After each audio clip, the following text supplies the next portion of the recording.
Hey guys, welcome to today's Vehicle Visionary. Today I'm going to show you how to use the remote start function on your General Motors vehicle.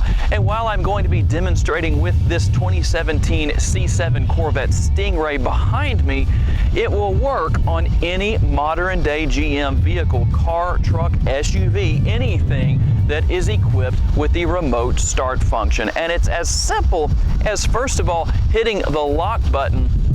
And when you hear the horn honk and your doors are locked, then you can hold down the button right underneath the lock and unlock buttons on your remote and the vehicle will start. Let's demonstrate.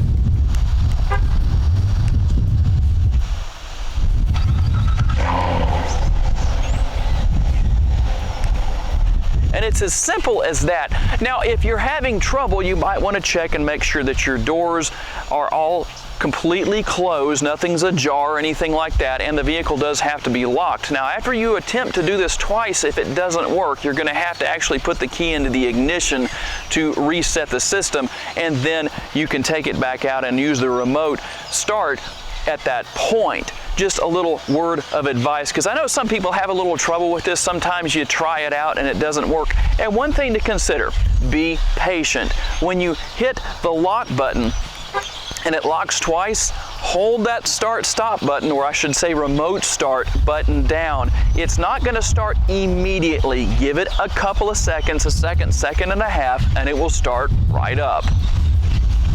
And that brings today's quick little tutorial video to a close.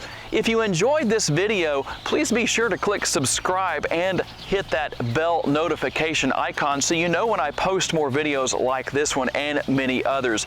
And one thing that really helps me out, guys, is when you hit the like button.